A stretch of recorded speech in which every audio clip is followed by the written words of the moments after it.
கேவலப்படுத்தி அனுப்புறாங்க. ஒரே ஒரு क्वेश्चन சார். என்ன உங்க பேர் என்ன சார்? திகில் பாண்டி. தொழிலதிபர் சூரிய பிரகாஷுடைய மச்சான் தானே நீங்க? ஆமா. எந்த சம்பவத்துக்காக நீங்க ஜெயிலுக்கு போனீங்க? அது சம்பவம் இல்ல, சரித்திரம். என்ன விஷயத்துக்காக போனீங்க? அது விஷயம் இல்லமா, விசித்திரம். என்ன பிரச்சனை சார் உங்களுக்கு? அது பிரச்சனை கிடையாது, பிரளயம். சார் நீங்க பேசுறது ஒண்ணுமே புரியல சார். ஒண்ணும் புரியல, கூட்டத்தை கலச்சிட்டு வீட்டை பக்கம் போங்க எல்லாரும். சார் ஜனங்களா நீங்க எதுக்கு ஜெயிலுக்கு போனீங்கன்னு தெரிஞ்சுக்க துடிச்சுக்கிட்டு இருக்காங்க சார். சொல்றேன், மக்களுக்காக சொல்றேன். இந்த செனங்கொண்ட சிறுத்தையை சிராச்சு சிறங்கு வர வச்சுட்டாங்க. ஆறிருச்சு. இந்த மதம் கொண்ட யானைய மண்டி போட வச்சு நீ நினைக்கிற மாதிரிலாம் ஒண்ணு இல்ல, மானமங்கப்படுத்திட்டானுங்க.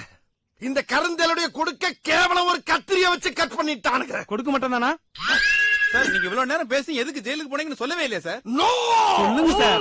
மடப்பட பேசிக்கிட்டு இருக்கும்போது மைக்க கொண்டாந்து வாய்க்குள்ள வரையடா. மூச்சு முடி செத்து போன என்ன செய்வே? நீ யாருக்கும் பேட்டி கிடையாது, ஒண்ணு கிடையாது. போய் சொல்லுங்க எல்லாரும். சார் சார் சார் அந்த கவர் கொஞ்சம் கொடுத்துட்டு போங்க சார். என்ன கவரு? என் மைக்கோட கவர் உங்க வாய்க்குள்ள இருக்கு, கொஞ்சம் கொடுத்துட்டு போங்க சார். மைக்கோட கவரு வாய்க்குள்ள இருக்கா? ஆமா சார். இது எப்படி போச்சு உள்ள? கூத்து பண்றாங்க.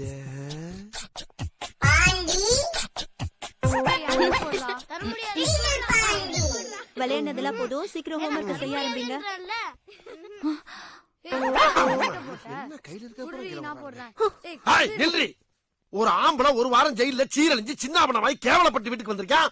ஒரு மாமியாக்காரி என்னடா நான் மருமைங்கிற மரியாதை கொஞ்சம் கூட இல்லாம மடக்குன்னு திரும்புறா. உன் தங்கச்சிக்காரி என்னடா நான் குலகாரனை பார்த்த மாதிரி கொடக்குன்னு திரும்புறா. நீ என்னமோ வெடுக்குன்னு திரும்புற. எப்படி தெரியும் என்னைய பார்த்தா உங்களுக்கு? சும்மா கத்தாதீங்க. ஜெயிலுக்கு போனீங்கல்ல, போன விஷயத்த வீட்ல சொல்லி அனுப்பியிருந்தீங்கன்னா என் தம்பி கிட்ட சொல்லி உங்களை ஜாமீன்ல எடுக்க சொல்லிருப்பல. உன் புருஷன் அவ்வளவு கேவலமான வெள்ளடி. எதா இருந்தாலும் தனியா நின்னு பேஸ் பண்ணுவான். எல்லாமே ஒன் மன் ஷோ, தெரிஞ்சுக்க.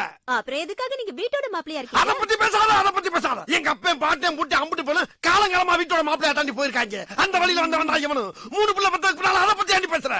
சரி, அத பத்திலாம் இப்ப பேசல. நீங்க எதுக்காக ஜெயிலுக்கு போனீங்க? ஐயோ, அந்த கர்மத்தை கேக்குறாளே. பசங்க கேக்குறாங்கல்ல, சொல்லுங்க. சொல்றேன் பக்கியலா. சொல்றேன். சம்பவம் நடந்த அன்னைக்கு ஞாயிற்றுக்கிழமை மத்தியான நேரம் மவுண்ட் ரோடு. ஆள் நடமாட்டமே கிடையாது. அந்த நேரம் பார்த்து எனக்கு ஒரு நெருக்கடி. சும்மா உளறாதீங்க. நடந்தது என்னன்னு ஒழுங்கா சொல்லுங்க. அடியே 5-6 நாளா அடக்கி வச்சிருந்த ஒண்ணுக்க அப்படியே ஆயாசமா போலீஸ் ஸ்டேஷன் செவத்துல அடிச்சுட்டடி. ஆமா, அத பாத்துக்கிற ஒரு போலீஸ்காரன் போலீஸ் ஸ்டேஷன் நாரடிக்கிறேன்னு சொல்லி கைங்களமா பிடிச்சிட்டு போய் ஒரு வாரம் உள்ள வச்சு பிதிக்கிட்டாங்க. இந்த மாதிரி லட்சுமி, நடந்து போச்சு. இந்த விஷயம் நமக்குள்ளே இருக்கட்டும், வெளியே தெரிஞ்சிடப்படாது. ஹலோ தினேஷ், நான் தானே பேசுறேன். எங்க அப்பா உனக்கு போனனால தான் போலீஸ் பிடிச்சிட்டு போனாங்களா? நம்ம ஸ்கூல் முழுக்க சொல்லிடு, முக்கியமா நம்ம டீச்சர் கிட்ட சொல்லிடு. ஏன்னா